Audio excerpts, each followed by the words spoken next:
Hello guys, welcome back to my YouTube channel. Sorry I've been away for some time. It's due to some technical issues which are resolved now. Now, in my last video, without wasting much of our time, we discussed about some facts of pineapple farming that we have to look into. But I talked about some issues when it comes to looking at taking care of pineapple. It's not just about the farming, you have to consult experts that know about the business so that you can actually get value for your money. Don't just give it to anybody because he says he sells suckers or because he says he sells pineapple and you think he should know how to farm it. No, farming is different from management, and management is that's even the most difficult part and the most critical part of it. If you get the management wrong, believe you me, you're getting nothing out of the farm. That's about that. So we discussed about so today we'll be looking into the types of pineapple that we are talking about. I listed about around 15 that I have here with me, but because of our time, I'll only be looking at 4 or 5 of them. Now, the first one is the large scale farming. The large scale farming is the farming where you make use of modern equipment like technologies. We're talking about farming in hectares of land, say from 10, 15 hectares to maybe 100 hectares and so on like that. So in that kind of farming, you call them large scale. Those are people who probably go into processing themselves, they export them and the likes. Then we have other one which we talk called small scale. Of course, when there's large scale, there has to be small scale, baby. So the small scale is just maybe just want to do it for the sake of feeding yourself or just self-consumption, or probably just not sitting idle. You want to be selling to retailers, maybe they are bookies or the market women who want to resell as well. We're talking about starting from half plots of land to probably 1 acre or 2 acres. So that's about that. And then we have the contact pineapple farming. Yes, this is like a pre-agreed agreement between a company and the farmer, where certain companies go to a community of farmers that they are specialized in pineapple farming. They give them the products, and what they do in return is farm it for them. Now there's something I want us to understand here, that these companies have specifications, so let me say descriptions of what they expect the farmers to do to them. In most cases, these companies, they take the kind of variety they want, they give it to them, or they tell them the variety they want them to produce, show it to the company, they go for inspection, then they give you go ahead or approval for them to start farming. Are you getting me now? So then there's another one we call the organic farming. Organic farming simply means everything is without chemical, right from the beginning to the very end. Everything used on the farm is purely organic for pest control, weeding, and the likes.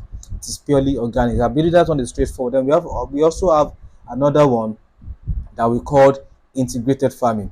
Now, integrated farming is usually done in small scale. Are you getting me? Usually done in small scale, like you're integrating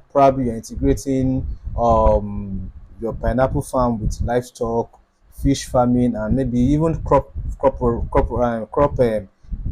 rotation. I don't want to say rotation, maybe crop interplanting. Now, for example, there was one I did for a client some time ago that he interplanted pineapple and plantain together. It was good. It can only be done if the spacing of your pineapple is wide enough to accommodate plantain, I mean. So that means you have to look at the spacing. Measurement has to be different from the one that you would give your farmer you are doing only pineapple. Are you getting me now? So that is being said about that. I will stop on those fives. Now I want us to go into another one, which is the types of pineapple variety that we have. Now, all over the world, generally, we have close to like 37 varieties of pineapple. Isn't that funny? So we have close to like 37 varieties of pineapple all over the world. Scientists are trying daily to, create some other variety, like breed two varieties together to create another one, all in the sense of trying to produce a pineapple that will be that will be free of pests and would last long. That preservation will last longer than the normal one. So generally, we have like 37 of them in Africa. Let me say Nigeria. We practice close to like 10, but two are majorly known. And those two are one, we have the smooth canyon and we have the MD2. MD2, that's the name. The smooth canyon, it's usually distinguished by their big, they're usually big in size. That's major thing that differentiates them from the other. They are usually big, and they are majorly consumed by retailers, customers that want to buy them. They are the ones that market women come to buy on your farm. Then they are also very juicy, and they are pest resistance. Trust me, they are pest resistance. They are good to buy. They are good to cultivate. Then we have another one which we call MB2. The MB2 pineapple is usually average in size, not as big as the smooth canyon, and usually they are also widely grown, but not as much as as the smooth canyon. They are also widely grown, but not as much as the smooth canyon. I get me now. So they are average in size. Most of the time, they are majorly grown by maybe companies, like I said in the contact farming I spoke to you about earlier, that companies can just go to them and tell them that the variety we want you to plant for us is the MD2. So they are usually small in size, but they are also very sweet. So companies that are into juice fruit and fruit juice production use it most of the time for their produce. Then let's go now into the time of planting and harvest. Now, let me say the peak planting time and the peak harvest time in Nigeria. Generally, the peak planting time is usually between March and September. That is when that's when the rain starts, and like I said in one of my videos, that pineapple requires water, a lot of water to survive. They require a lot of water. Then the peak harvest time is usually between May and July. So, but then that doesn't mean that you cannot try and plant them out of those seasons.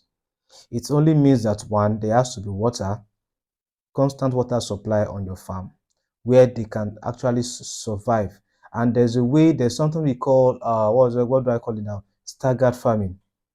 Yes, there's something it's called staggered farming, and there's also something we call succession farming. I will try and take my time to explain, but I don't think I'll be able to explain in details in this video, but I'll explain briefly. Now, staggered farming is very related to successive farming. Successive farming is a situation where you plant farm in succession. Maybe you plant it this week, you plant it by some group of pineapple sucker this week, and you wait maybe 3 weeks time, you plant another one. In another 3 weeks, you plant another set. In another 3 weeks, plant another set. Are you getting me? So that gives you time to harvest. Then when the time of harvest is ready, throughout that season, that peak season of harvest, you are having constant pineapple supply to harvest. Are you getting me now? Now, staggered farming is similar but not the same. Staggered farming is the kind of farming that's probably maybe after your harvest, you know that you have to wait another maybe 15 months after planting, or maybe another 15 months before you can harvest. Staggered farming means that you know that sucker does not have the strength to survive the dry season. So what do you do when you're about harvesting? You plant new one that has the strength to survive that period of time. The pineapples are generally very strong. They don't die easily, but at the same time, they require a lot of water. So when a particular pineapple sucker has grown to fruition and you've harvested the fruits, it takes another time for a lot of time for him to regain strength. What do you do in that kind of situation, and you want to be harvesting throughout the time, throughout that drought season? What do you do is plant another sucker that is very mature and close to fruition, and you plant, or let me say close to fruiting, and you plant. So at that point, when there's enough water for you to plant, that one would pick up maybe like 2 months before your harvest. 2 months before your harvest, that new sucker that you have planted must have maybe established itself, gathered enough strength to survive for the time of drought when everybody else is not having pineapple to farm. That one that you've planted will be able to survive, but it has to be with water. Water has to be present. So that's the major difference between successive farming and staggered farming. Staggered farming simply means that you have to plant another one to replace the one you're harvesting, so that it has the strength to sustain through the dry season when there is no natural source of water, but you yourself are producing water to it, and between a short period of time, it has produced another fruit for you. That's why you have fruits during the dry season, or maybe during the drought season when there's no pineapple on the market, or majority of people don't have pineapple. And pineapple produced during this time are usually very expensive. People sell them at a high cost because there's nobody also producing at this point of time. Stagger farming can be very stressful, but like I said, if you contact a very good specialist, they can do it successfully for you. I am a pineapple farmer myself. I manage a set of farm. You can as well contact me if you need any information on how to go about these things. So because of our time, I won't take too much time. I won't talk too much into this. Probably my next video will be coming out maybe tomorrow or day after, or latest in the evening tomorrow. I will elaborate more on these things, and we'll talk about how to start pineapple farming in Nigeria. Thank you very much for your time. If you have any question, if you have any contribution or comments, please, my comment sections are always open. Drop your thoughts, drop your questions, and I will answer you. Thank you very much, and have a good day.